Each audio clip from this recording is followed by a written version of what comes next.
decided would be too disruptive to traffic and business in Manhattan, and decided he was against having that trial. Scott Shane is national security correspondent with the New York Times. Thank you, sir. Thank you very much. That does it for today's Washington Journal. We'll be back tomorrow, 7 a.m. Eastern Time. Now live coverage of the House. The House will be in order. The chair lays before the House a communication from the Speaker. The Speaker's Rooms, Washington, D.C., May 4, 2011. I hereby appoint the Honorable Mike Fitzpatrick to act as Speaker pro tempore on this day. Signed, John A. Boehner, Speaker of the House of Representatives. Pursuant to the order of the House of January 5, 2011, the Chair will now recognize members from lists submitted by the majority and minority leaders for morning hour debate.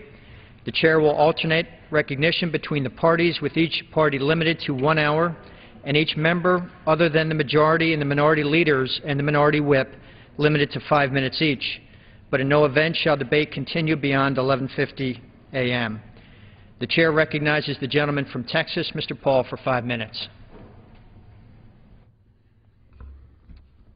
I thank the Speaker and I ask unanimous consent to revise and extend my remarks. Without objection. Mr. Speaker, Osama bin Laden applauded the 9/11 attacks. Such an act of deliberate killing of innocent lives deserves retribution. It is good that bin Laden is dead and justice served. Targeted retribution is far superior to wars of aggression and nation building. In 2001, I supported giving the President authority to punish those responsible for the vicious 9/11 attacks.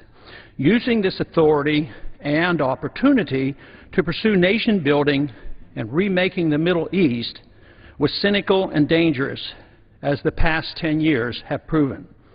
The sad tragedy is that it took 10 years, trillions of dollars, tens of thousands of American casualties, and many thousands of innocent lives to achieve our mission of killing one evil person.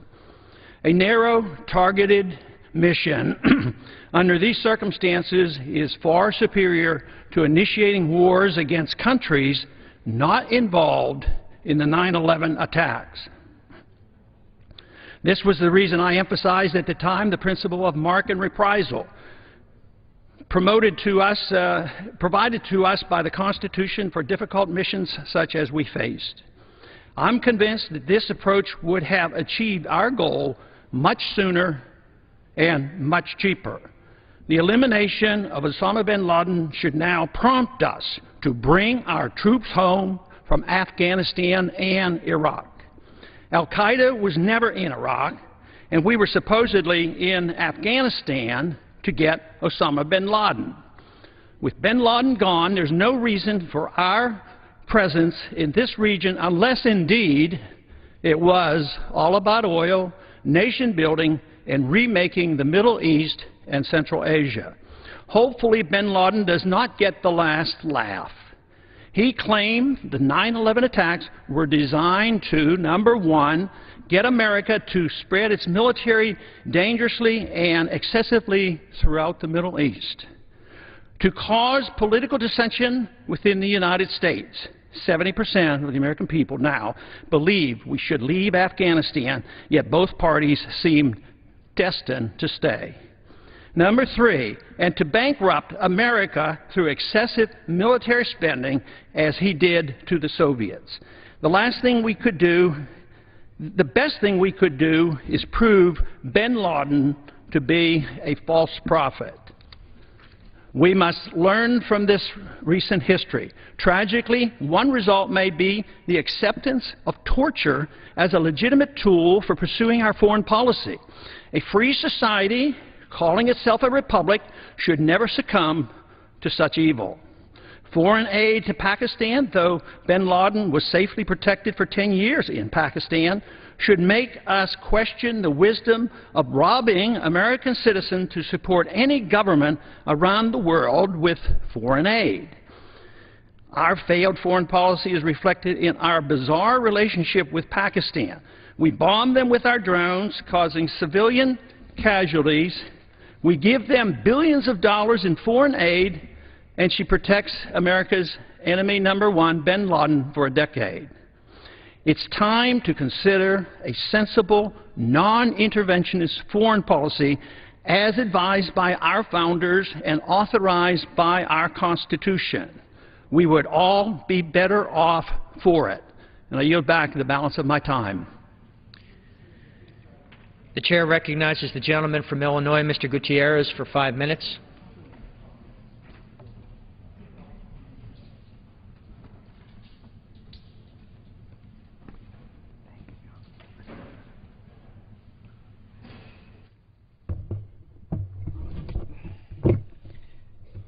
Mr. Speaker, last weekend, I had the honor of participating in a remarkable event in the mountain town of Adjuntas, Puerto Rico. There, thousands braved a torrential downpour to demonstrate against a proposed natural gas pipeline that the current ruling party in Puerto Rico is threatening to build across the mountains and rainforests of the island. While I was there, I met Rosana Lopez Leon, the Commonwealth of Puerto Rico's ombudsman for the elderly.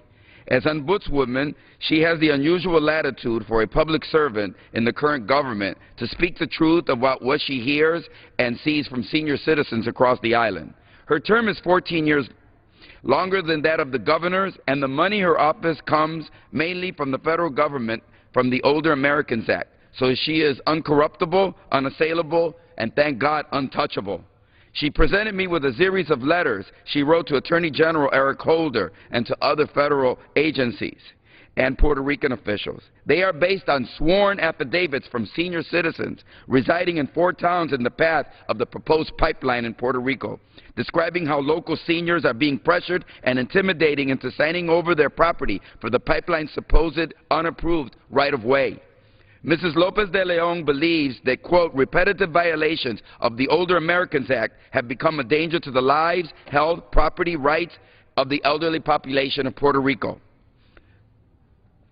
She describes illegal trespassing into properties of the elderly under the false pretext of measuring a non-existent right-of-way, illegal trespassing into the homes of the elderly with the fraudulent pretense to generate a written authorization from the elderly to allow and permit a consented purchase of their property to the Commonwealth of Puerto Rico, and the energy company well below market value of the property without granting the elderly the opportunity to seek counsel, a recent appraisal, or to contest the eminent domain procedure which they are threatened with if they do not grant, quote, a voluntary consent to sell their properties.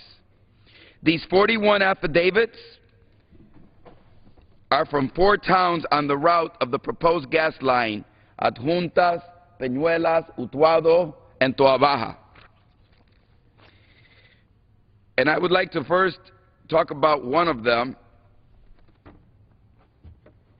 because I will read some short translations from some chilling stories that we have gathered here. And the first one is from Antonia Santiago Cabrera, 69, from Adjuntas, Puerto Rico, who is in this picture. By the way, she was born in this home 69 years ago. She says, the helicopters of the energy company constantly fly over my residence, and they do so at a low altitude, disturbing my tranquility. Since my home is built of wood and tin, as you see in the picture, with the helicopters hover, my entire house trembles. That has generated much anxiety to me, and for this reason I had to visit my primary doctor and have had to take medication for my nerves, and heart condition has even worsened. Then there is Lorencia Maldonado Rentas. She's 82 years old and is pictured in front of her house with her sister Gloria. She says, the letters I received were written to pretend to be a study to be conducted on the needs of the population, and it ended up being one about natural gas, the pipeline, and the expropriation process of Barrios Portuguese community in Adjuntas, Puerto Rico. In them, the process of expropriation is presented, but it is not explained. I do not understand it. Then there's Mr. Luis Guzman. We don't have a picture of the 67-year-old farmer. Although he has been harassed since last year, Mr. Guzman does not know how to read and can barely write. Does not need to fully be educated, however, to know the difference between right and wrong. If only choosing between right and wrong would come that easy to the ruling party of Puerto Rico. I ask unanimous consent that these affidavits be put into the record, Mr. Speaker. You know, objection? I want to make it clear to you, Mr. Speaker, and to this body, and to the Attorney General, Eric Holder, that these are not powerful men and women. They are not legal scholars or real estate experts, but they have made simple pleas to the court, and their complaints should be heard. They are worried that they will lose their homes. They will lose their crops, which sustain them, because of the laws and legal maneuvers they do not understand. They are U.S. citizens and need our help. I plan to post all of the affidavits I have already received, along with hundreds of pages I have received from federal agencies under the Freedom of Information Act on my website. The more light that is shined on this project, Mr. Speaker, the more it reflects back a dark story of secrets, strong-arming, and shortcuts. I plan to continue shining my light and making as much information as possible so that the voice of the people of Puerto Rico is heard. Mr. Speaker, I ask that the affidavits presented in court in Puerto Rico from 18 senior citizens in Toa Baja, 10 senior citizens in Adjuntas, 4 senior citizens in Peñuelas, and 9 senior citizens in Utuado, along with the correspondence from the Puerto Rico Office of the Ombudsman, a office funded by the federal government, an official 14-year standing agency of the government of Puerto Rico, be entered officially into the record. Without objection, the gentleman's time has expired. Thank you. The chair recognizes the gentleman from Oklahoma, Mr. Lankford, for 5 minutes. Mr. Speaker, I ask unanimous consent to revise and extend my remarks. Without objection. Thank you. Abortion is one of the most divisive issues in America. One side sees the child in the womb as nothing but tissue, like a skin mole, and no one should tell a woman when and if she can have an unnecessary and inconvenient tissue removed from her body. The other side looks at that tissue in the womb and sees it sucking its thumb, reacting to her mother singing, and possessing unique DNA, and asks the question, how can that not be a child? The debate about life will not be resolved today. Though for the sake of millions of children who will die in the womb in abortion clinics, I wish it could have been resolved yesterday. H.R. 3 that we'll be discussing all day today asks the question, should the federal government ever use taxpayer dollars to pay for or supplement abortions? When the nation is so divided over this issue, isn't it common sense not to force a person who is passionately opposed to the death of the unborn to assist in paying for the procedure? H.R. 3 also protects the conscience of healthcare providers to not be forced to perform a procedure that they believe violates their most basic oath, do no harm. Each year, this Congress votes to prohibit abortion funding through our appropriations process. It's time that we settle this issue permanently and clearly. No taxpayer funding, support, or tax incentives of abortion in any way for this year and any future year. In a day of skyrocketing debt, how can we justify supplementing abortion and saying that it's a necessary and essential element of government? I think we cannot. This is time to resolve this issue. I strongly encourage my colleagues to support H.R. 3 today in that vote. And with that, I yield back the balance of my time. The chair recognizes the gentleman from Illinois, Mr. Quigley, for 5 minutes. Thank you, Mr. Speaker. Mr. Speaker, in the great debate over oil and gas prices, there are actually many things we can all agree on. We agree our dependence on foreign oil endangers our environment, hurts our economy, and weakens our national security. Our disagreement lies in potential solutions. I believe that in order to lower gas prices, we can and must crack down on oil speculators, end big oil handouts, invest in public transit and electric vehicles, and increase corporate average fuel economy standards. The other side of the argument would have you believe that all we need to do is increase our domestic oil resources and remove regulations. Regulations that purportedly forced us to look outside our nation's borders for oil. Our answers do not lie in more oil. Our answers lie in conservation and smart investments. Talk about smart investment. Every increase of 1 mile per gallon in auto fuel efficiency yields more oil than can be found in 2 Arctic National Wildlife Refuges. An improvement right now of 2.7 miles per gallon would eliminate our need for all Persian Gulf oil. But it's not a question of simple domestic supply and demand either, another argument the other side of this issue will use. Oil prices are set on a global oil market. Historically, such small increases in U.S. production have had little or no impact on world oil prices. The U.S. Energy Information Administration, or EIA, states in a 2008 report that Arctic refuge oil production is, quote, not expected to have a large impact on world oil prices, noting that OPEC would neutralize any potential price impact of ANWR coastal plain production by reducing its exports by an equal amount. Again, our answer does not lie in increased domestic oil production. Our answer lies in conservation and in a solid commitment to invest in renewable energy resources. Recent increases in conservation and use of alternative technologies has cut our nation's projected need for imported oil between now and 2050 by more than 100 billion barrels. That's 10 times more benefit than we might be able to get during the same period from the Arctic National Wildlife Refuge, without sacrificing one of our nation's most valued wilderness ecosystems. In the past few years, we've taken small steps to focus on conservation rather than production. In late 2007, corporate average fuel economy standards, commonly known as CAFE standards, received their first overhaul in more than 30 years. This was a huge step in the right direction, but there remains much work to do. The bills we will consider in the coming week will endanger our environment, hurt our economy, and weaken our national security. It seems to me these are the very same concerns we have with an overreaching reliance and addiction to foreign oil.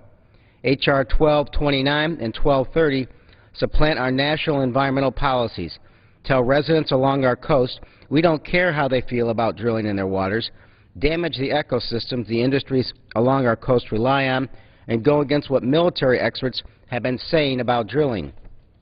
Just weeks ago, several former military officers shared their thoughts and concern. Quote, America's dependence on oil constitutes a clear and present danger to the security and welfare of the United States. And they continue to say they are concerned with congressional efforts to undermine the agencies charged with overseeing extraction. What they're saying is it's important to reduce our dependence on foreign oil for national security's sake, and it's important to retain regulatory authority to oversee drilling and extraction of oil and gas. Then you follow that it's important to regulate our extraction in order to protect our nation. These bills do not offer solutions. And what's worse, a full year following the disaster of the Deepwater well, we have yet to reform our our continental shelf policy. But again, you don't need to take my word for it. The U.S. Energy Information Administration put out a 2009 report comparing the difference between full unrestricted offshore drilling and restricted offshore drilling. EIA found that in 2020, restrictions on drilling versus unrestricted access had no impact on cost. The cost per barrel was identical.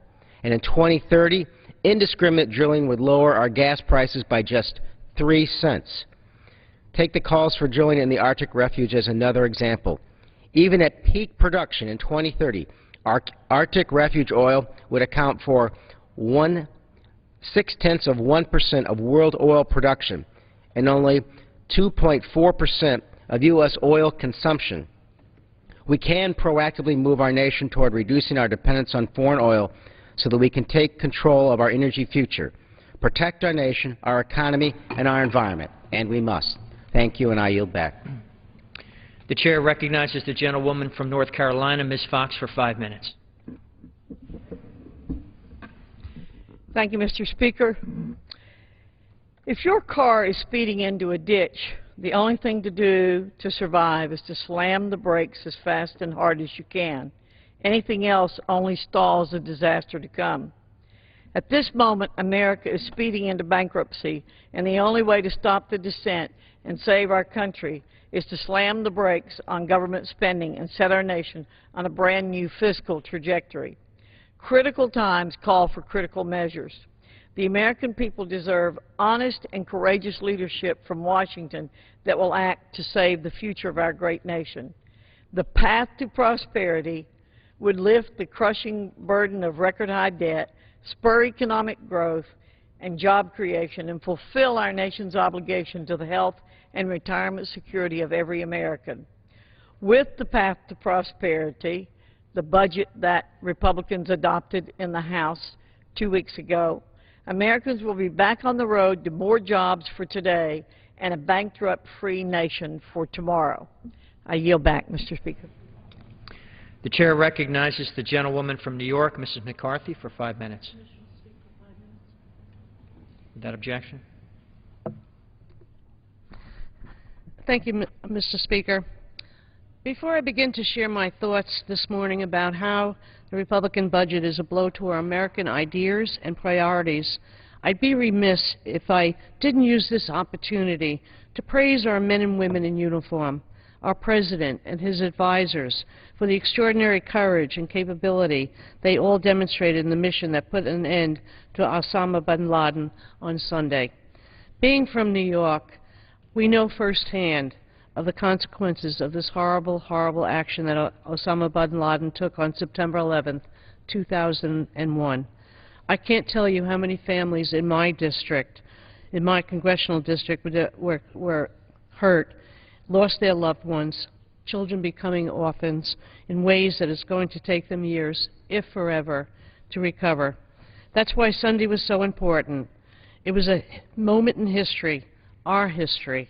We told the world as Americans we're going to fight not only for each other, but we're going to fight for our rights, our ideas, and that are at core of our very being. I would hope that in the aftermath of Sunday, we would be able to come together in the way that we did after September 11th. We need to find more ways to come together. We need to work together for the good of our constituents, for the good of our country. But that doesn't mean that we don't have extraordinary differences of opinion, and that's what I'm here to talk about today. I'm here to talk about the budget and the House Republican majority just passed, and I voted against on April 15th. I believe that the budget is a document that lays out the wrong priorities. Trust me when I say that I'm anxious, as anyone, about our nation's fiscal policies. But we also need to make sure that in the process we do not kill thousands of jobs and hurt millions of American families. As a budget, as far as I'm concerned, is a moral document. It should be a declaration of our country's priorities. But the Republican budget does anything but that. It hurts our most vulnerable citizens while giving tax breaks to the oil companies. Let me tell you, I spent over 33 years as a nurse before I came to Congress. And the one thing that strikes me every week when I come down to Washington is the disconnect that I see between a lot of the politicians here and the people who are back home struggling in my district. And the budget that was passed by the Republicans is absolutely out of touch with the people back in my district. How in the world can you undermine the health and well-being of our seniors at the same time that you continue to give the richest companies on the planet tax breaks? That's not what the people in my district want. The seniors and all the people in my district, they do want health care. They feel like as they get older, they want the peace of mind to know that they have the access to the greatest health care system in the world. They've paid for that right. And as they work throughout their life, they paid into the Medicare system. And they believe that they have the rights to Medicare. And I do agree with them. Yet the Republicans' budget fundamentally undermines that right. The Republican budget ends Medicare as we know it. It eliminates guaranteed coverage for our seniors and turns the program into a voucher program. This is a drastic, drastic concept. Let's not try to pretty things up here. Republicans are essentially pushing seniors into the private marketplace where they will pay more and get less. And as health care keeps rising with inflation, these vouchers will not keep pace. As the Congressional Budget Office has said, Medicare beneficiaries would bear a much larger share of their health care costs. The result would be absolutely awful for our seniors. We are going to see our parents and our sisters and our brothers faced with awful choices. Are they going to be paying higher premiums? Are they going to have to get their health care plans cover less? Or, even worse, will they drop out and have no health care at all? Cutting our health care system isn't the only way that our families are being hurt. The high price of gas is certainly hurting the families across this country and certainly in New York. Across the country, and definitely on Long Island, the price of gas has climbed way above $4. Yet, in what is an absolutely mind-boggling position, Republicans in Congress still refuse to allow a vote to repeal the billions of dollars in taxpayer money that oil companies are getting. Exxon, for instance, just took in $10.7 billion during the first 3 months of the year alone. That's a 69% increase over the same time frame from last year. Other companies have enjoyed the same increases, all while continuing to receive $4 billion annually in subsidies. Mr. Speaker, we're Americans. We can disagree, but we're supposed to be fighting for this country. We need to make sure we protect our seniors. We need to make sure we have jobs. We need to make sure that we keep this country safe. God bless America. Chair recognizes the gentlewoman from North Carolina, Mrs. Elmers, for 5 minutes. Speaker, I ask unanimous consent to revise and extend my remarks into the congressional record. Without objection. Mr. Speaker, 2 weeks ago, on Saturday, April 16th, North Carolina was struck with vicious tornadoes that caused unprecedented destruction and despair throughout the state and in my district. The loss of property will take years to rebuild, but the lives that were lost can never be replaced. In an instant, lives were cut short, leaving families with a gaping hole that can never be filled. With over 24 deaths throughout the state, this tragedy has touched each of us on a personal level. Our district was hit especially hard, with 6 of our 10 counties affected. But thanks to the resources provided by President Obama and his emergency declaration and the officials of FEMA, we have been able to turn this tragedy into a swift recovery. On behalf of all North Carolinians, I would like to thank the officials at FEMA, the American Red Cross, the Small Business Administration, and the emergency first responders for taking swift action and providing our district with supplies, funding, and on-the-spot guidance for victims. While we still have a tough road ahead, our district can take heart in the fact that every step is being taken to ensure that help will reach everyone affected and in a swift and efficient manner. I hope that all Americans will keep the residents and families of North Carolina and those families in Alabama and the other states that have been so terribly affected in their prayers as we continue to work in the rescue effort going forward. Thank you. God bless America. And, Mr. Speaker, I yield back my time. The chair recognizes the gentleman from Pennsylvania, Mr. Altmaier, for 5 minutes.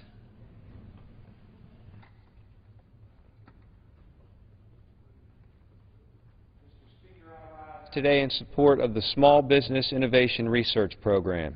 For over a quarter century, SBIR has been key for American competitiveness around the world. It's provided quality research, spurred technological advancements, and allowed innovative small businesses to partner with the government for the development of some of today's most cutting-edge goods and services. Now, the region I represent in western Pennsylvania is home to a number of companies that have benefited from the SBIR program. Yet these companies have been faced with uncertainty over the past few years because Congress has failed to act on a full reauthorization. Short-term extensions are putting the future of research and development at risk. In this fragile economy, Congress owes it to these innovators to give them the certainty they need to fully pursue their ideas. I've supported legislation to reauthorize this program for the past 4 years because I understand the importance of innovation and the federal government's unique role in creating a fertile climate for it. In the past, whenever our nation has bounced back from economic downturns, innovation has been the catalyst. Time and again, Inventive ideas have led to new products, generating a wave of job creation and putting us on a path back to prosperity. This year, I've joined with my colleagues on the Small Business Committee to introduce a full 3-year reauthorization of the SBIR program. As Congress looks for ways to reduce spending, yet keep America globally competitive, the SBIR program is that rare piece of legislation that can accomplish both goals simultaneously. At its most fundamental, the SBIR program provides valuable seed money for entrepreneurs who are willing to explore untested concepts and ultimately develop new products. Additionally, it solves one of the primary concerns facing small businesses today: access to capital. This reauthorization would make important changes to the current program that will allow more entrepreneurs to participate by allowing companies that receive funding from multiple venture capital groups to competitively apply for a portion of SBIR grants. Reauthorization of SBIR will allow us to continue to foster research and innovation that will translate into a wealth of new employment opportunities and economic growth for Western Pennsylvania and all of America. I hope my colleagues will join me in supporting this bipartisan legislation that encourages creativity and ensures America will stay a global leader in innovation for years to come. Yield back the balance of my time. The chair recognizes the gentleman from Oregon, Mr. Blumenauer, for 5 minutes.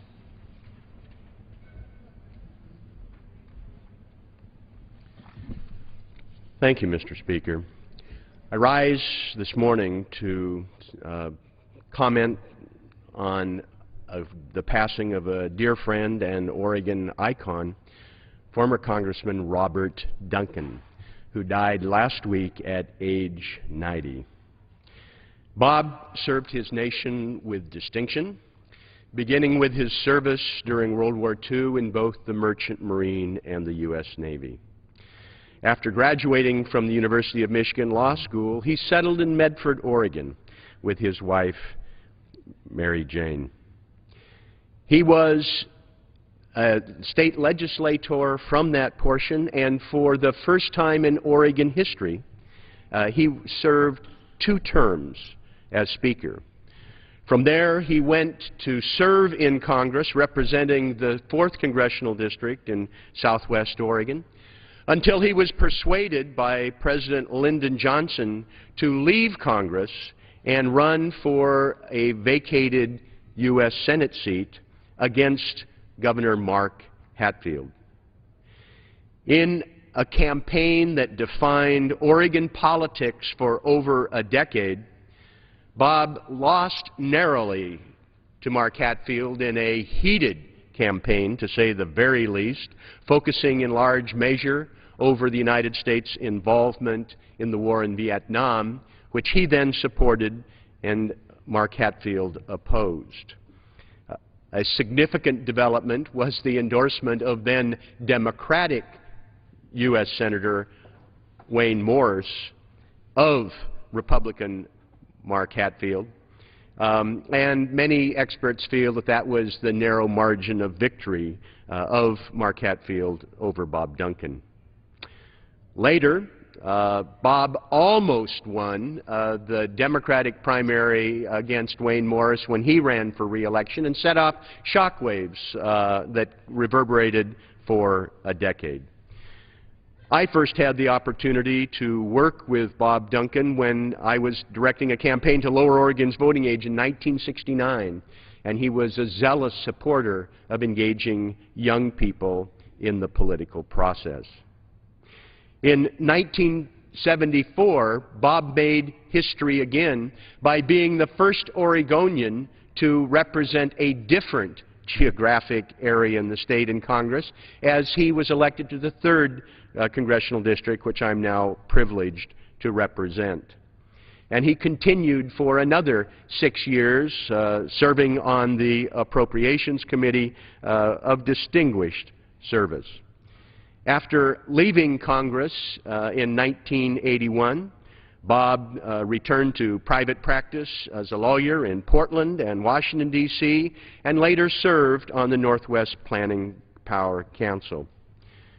Bob had many passions in his life, but none more important than his family. He was married 48 years to Mary Jane until her death in 1989. And later, he married Kathy Bowe and found many years of happiness. Bob had 7 children who survived him: Nancy, Angus, David, Jamie, Lori, Bonnie, and Jeannie.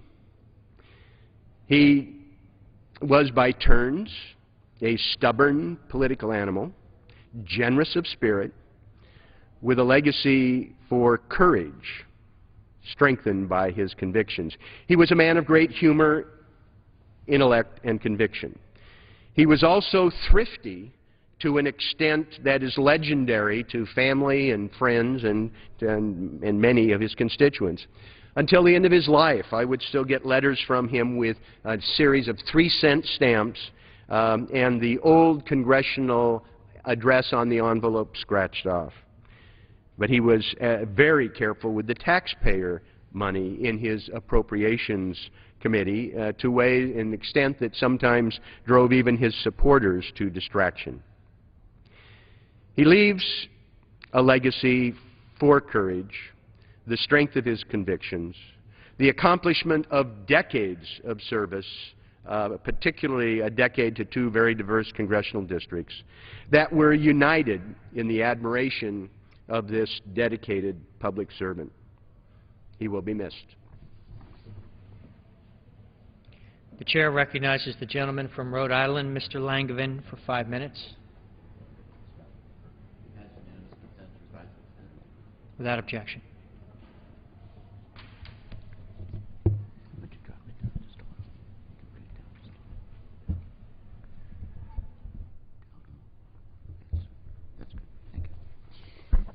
Mr. Speaker, I rise today to urge my colleagues to join together to immediately address one of the greatest problems facing our families and small business right now, and that's rapidly rising gas prices.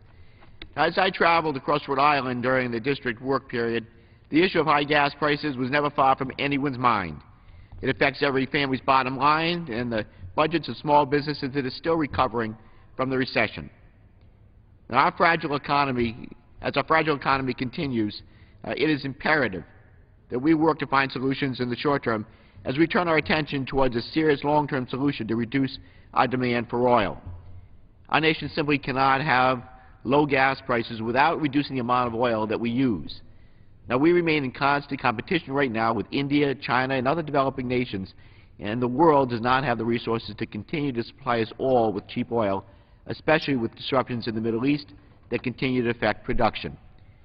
Now, I supported the American Clean Energy and Security Act last session because it took steps to immediately reduce demand through improved vehicle fuel economy standards and energy-efficient technology in our buildings and homes, while investing in clean energy, including an increased commitment to the research and development of offshore wind. Now, we should put our money behind those efforts instead of giving billions of dollars in tax breaks each year to oil companies. As we just recently heard, ExxonMobil just reported first-quarter earnings of $11 billion, a nearly 70% increase, with other oil companies following closely behind. Mr. Speaker, let's eliminate subsidies for these big corporations that don't need our help. In the short term, Congress must partner with President Obama and support Attorney General Holder's efforts to monitor oil and gas markets and safeguard consumers against unlawful practices. We also need stricter guidelines for speculators and getting speculators out of the market. We need guidelines for people who buy oil just to sell it at a profit, perhaps by allowing people to buy oil on the market only if they can actually receive product. Additionally, I urge my colleagues to pressure oil companies to drill on domestic lands where they already have existing leases. The industry right now is drilling on less than a quarter of the 80 million acres where it already has leases approved. And while this is not a long-term solution, we need responsible drilling on lands where there are existing leases. Now, this is I believe, a faster, fair, and safer path to more domestic production, unlike legislation on the floor this week, which will put oil rig workers and the environment at risk by expediting critical safety reviews. None of this, however, of course, lessens the urgency of switching to alternative fuels. The U.S. has only 1.4% of the world's proven oil reserves, but currently consumes 22% of the world's oil. In the long run, we'll remain susceptible to repeats of the current crisis unless we take every opportunity to decrease our dependence on oil. Now, I want to highlight an important initiative in my state that involves public transportation. The Rhode Island Public Transit Authority acquired just recently 53 new hybrid buses and is upgrading 10 trolleys to hybrid propulsion, and we should encourage others to follow their lead. RIPTA expects that their new hybrid fleet will save them approximately 20% on fuel usage, which will help prevent price increases and route closures. Now, we should build on the success in Rhode Island and nationally by requiring specific hybrid and fuel efficiency standards for any vehicles involved in federal grant programs. Complicated problems like the price of gasoline often require difficult solutions, but we cannot let this prevent us from moving forward and delivering to our constituents who cannot afford these costs or a slowed economic recovery. Mr. Speaker, I urge my colleagues to work together to enact short-term provisions and long-term solutions to bring relief to working families and small business. Thank you, Mr. Speaker. I yield back the balance of my time. Pursuant to Clause 12A of Rule 1, the Chair declares the House in recess until noon today.